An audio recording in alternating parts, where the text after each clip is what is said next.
After spending a long time buried in goatskin books that Dis had acquired during his wandering journey, he finally found scarce information about the demons he was encountering. According to the books, these were demons born from a deadly curse. This curse transformed both the afflicted individual and their descendants into demons that craved the internal organs of animals and humans alike. The more organs they consumed, the stronger they became. Not only that, but these demons could also use their victims' bodies to function like normal humans. Without a physical form, they feared sunlight and could only operate at night. Information about them was limited, clearly showing that even the writer didn't fully understand these demons. But this was enough for Dis to understand the situation. However, if what the book said was true, hadn't his 3 nephews already been killed and their bodies taken by these demons? His last hope was extinguished. Dis gritted his teeth, clenched his fists, tears rolling down his cheeks. He would definitely kill those demons and Benkisak to avenge Mahachai and his wife. That very day, Dis met with his friend, who governed this land, to share his discoveries. Immediately, soldiers were ordered to tighten security and search for the 4 mysterious mother and children. Furthermore, soldiers were divided into groups to search throughout the forest where Noor and her children were hiding. Knowing their weakness to sunlight, the soldiers only searched during the day, returning to the village before dark to avoid being caught themselves. The soldiers' persistence made it difficult for Noor to hunt forest animals like before. Meanwhile, her 3 children were growing, and their needs increased daily. Originally, when things were peaceful, she could gradually hide in the village to let the children have better prey. But now, even getting enough to eat was challenging. Without energy, the children couldn't maintain their borrowed bodies. They would soon separate, returning to their original form. This truly frightened Noor, seeing her 3 children struggle with hunger, even having to eat the remains of large forest animals at times, broke her heart. They definitely needed to leave this place as soon as possible. On a scorching road, a couple driving an ox cart suddenly noticed someone lying unconscious by the roadside. They quickly stopped and found 4 people, a mother and children, suffering from heat exhaustion. The mother, with a pale face and half-opened eyes, seeing someone coming to help, managed to say, "Water. Water." The wife took a bowl and scooped water from their container to give to the poor woman and 3 children. After a while, the woman seemed more alert and said, "I thank you both. I am Noor, my children and I came from elsewhere and collapsed here from exhaustion. We're fortunate you helped us." The husband smiled and said, "It's nothing. We're also travelers passing through. If you don't mind, please join us for part of the journey." Noor felt relieved upon hearing this. She had been testing to see what kind of people they were and if they would discover her family's true nature. If discovered, she would certainly have dealt with them. But now she could travel with them to pass through the guarded gate ahead. She gratefully thanked the couple and helped her 3 children onto the ox cart. Noticing another child sleeping there, about the same age as her own, she felt even more at ease. The group continued their journey, chatting pleasantly. The guards, who had been searching fruitlessly for days without knowing what their targets looked like, had become somewhat lax. Seeing the group traveling together, laughing and talking cheerfully, with 4 sickly-looking children sleeping in the cart, they performed only a cursory check before letting them pass. Noor breathed a sigh of relief. Once past this point, she and her children could completely find a new life without having to hide like recently. Suddenly, the wheel hit a rock, causing the cart to bounce violently. Several containers crashed to the ground. The loud noise woke the children. Noor's 3 children smelled the familiar scent of food, and they didn't care about their surroundings. They had been starving for so long that they had gone mad. They immediately pounced on the nearby child and the couple, biting and tearing. Noor had no intention of killing these 3 people, as she still retained some humanity. But the children did not. They were like wild beasts that had starved for days, now only focused on prey and filling their gnawing stomachs. Noor was surprised and couldn't stop them in time. In an instant, the couple's agonized screams rang out. This brought the guards running. Seeing the scene before them, they were startled and somewhat frightened. But the commanding guard quickly raised his sword and shouted, "It's them! Capture them quickly! It's daytime now, we don't need to fear them." Hearing this, the soldiers cheered and rushed forward en masse, swinging their swords at Noor and her children. Seeing the danger, she jumped up to shield her children. During the day, she couldn't use her innate powers. Although stronger than normal humans, her body was too small against her 3 grown children. One of them was struck directly in the neck by a sword. A scream rang out, making Noor turn back in shock. The wound in her child's neck gaped open, with the harsh sunlight seeming to burn it. The child rolled on the ground, clutching its neck in agony. Noor screamed, "No! My child!" But it was too late. The child convulsed briefly before its head turned into a puddle of mud. The body quickly rotted, emitting a horrific smell. The soldiers were also surprised by the scene before them and hesitated momentarily. Noor took this opportunity, suppressing her pain to knock away the swords in front of her, then turned to grab her 2 remaining children under her arms and ran quickly into the forest. She had lost 1 child, she absolutely couldn't lose the other 2. Now certain of the trio's demonic nature, the soldiers grew more determined and gave chase. Noor initially had strength, but gradually weakened. Partly from prolonged hunger, partly from the weight of her 2 grown children. The soldiers behind continuously threw spears and shot arrows at the 3, causing wounds to accumulate on Noor's body. A soldier threw a rope that caught Noor's leg and pulled back, causing her to fall face first to the ground. She quickly pushed her 2 children from her arms and shouted, "Run! Run, my children! Don't look back! Run quickly!" The children wanted to cry, wanted to say something, but could only make savage sounds. Noor urged her children once more. At this point, they scattered and ran into the forest ahead. Noor used her remaining strength to jump at the soldiers and bite them. She didn't hope to kill anyone, only to delay the soldiers so her children would have a chance to escape. The soldiers, seeing her become so savage, didn't dare advance, all holding their weapons in front of them, waiting for a chance to attack. The commander, holding the rope around her leg, pulled hard. Losing balance, Noor fell to the ground again. Taking advantage, the commander jumped on his horse, took the rope, and dragged Noor roughly across the ground.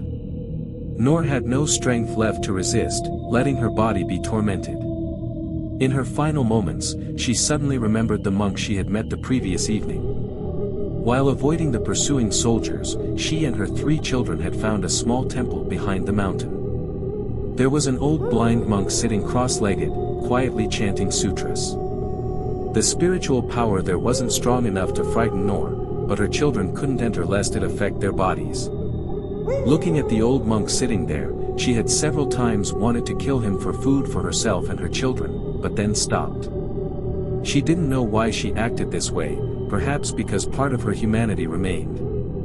Noor went outside, intending to kill the pig the monk kept in a corner when suddenly his voice rang out behind her.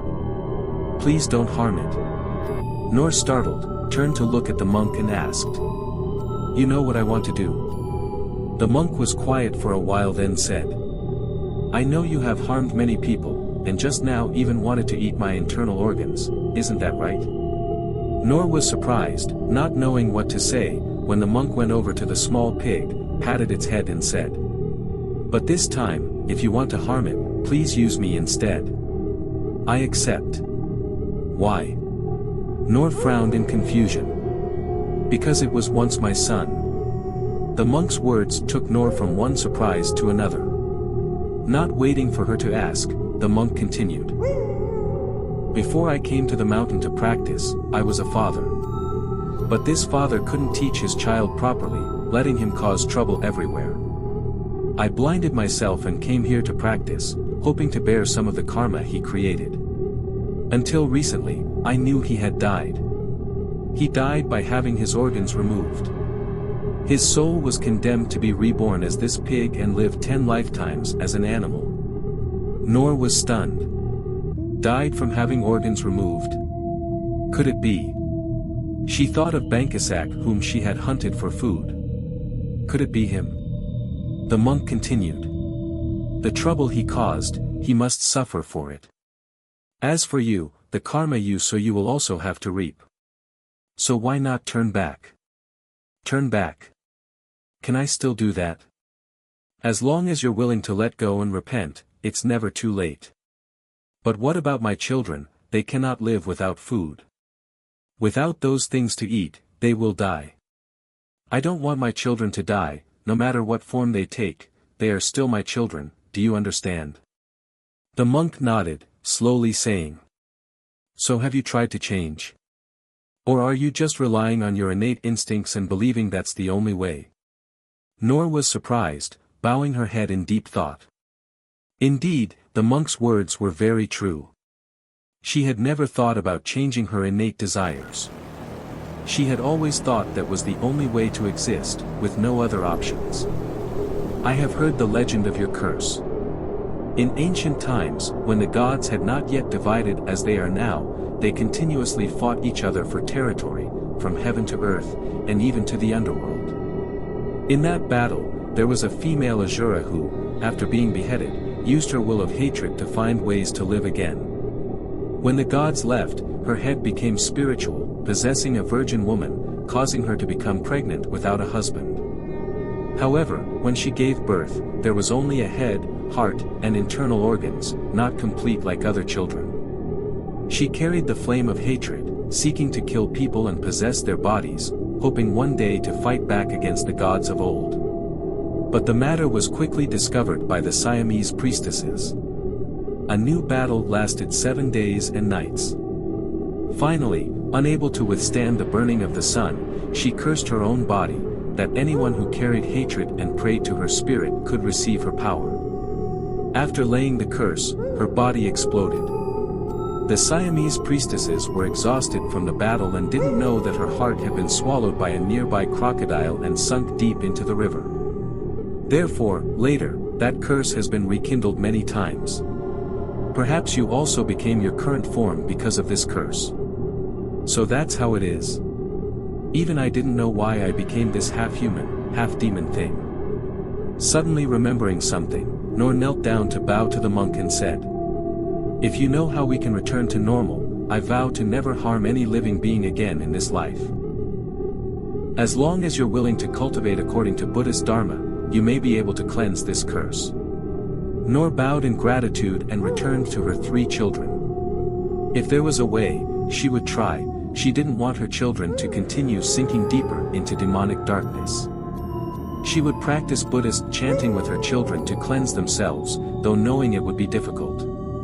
However, unexpected events occurred. Later, the soldiers had searched to this place, forcing her to continue fleeing with her children. They needed to find a way to go somewhere else, then she would start a new life with her children. Noor painfully closed her eyes. The fragile hope she had just found could no longer be realized. Back to the present, the soldiers had surrounded her. The wounds eaten away by the sun grew increasingly larger. Finally, her entire body became just a puddle of foul-smelling mud. Thus ended the life of an extraordinarily beautiful woman. Dis arrived at this time and, hearing the soldiers recount what had happened, was very pleased. Having eliminated 2, with only 2 small ones left, he would personally capture them to settle the remaining debt. Dis thanked his friend who had helped him these past few days and continued his journey hunting demons. Dis hadn't gone far when a voice called from behind. Hey young man! Have you eliminated those 4 mother and children? Dis startled and looked back. It was Master Banchamet. He clasped his hands, bowed his head and said, Master, I have defeated the mother and 1 child. The other 2 escaped. Now I will go find them. When will hatred end? Yes, Master. I met them. I know they acted that way because they were cursed. But they killed people very brutally. If they remain alive, the consequences would be unimaginable. I know. My own son, Vengeful, whom you're looking for, was already killed by them. So, you no longer need to search for that terrible child of mine. Dis was surprised. You don't hate those 4 people? No. I find them pitiful. But they are demons. Demons, you say? Deep inside they are still human. Although they were wrong before, after hearing my advice, they tried to eat rice and cultivate themselves with the hope of becoming normal humans. Impossible. They can only eat internal organs and remains. Otherwise they'll die. But they tried, and they could do it. It's a pity the soldiers came too early, otherwise things would have been different. Dis fell silent, saying nothing more. Master Banchamet turned to return to the mountain. Dis moved to help him, but the master waved his hand and said, "This is my punishment, for not raising my child properly. Consider everything finished now. You continue with your business."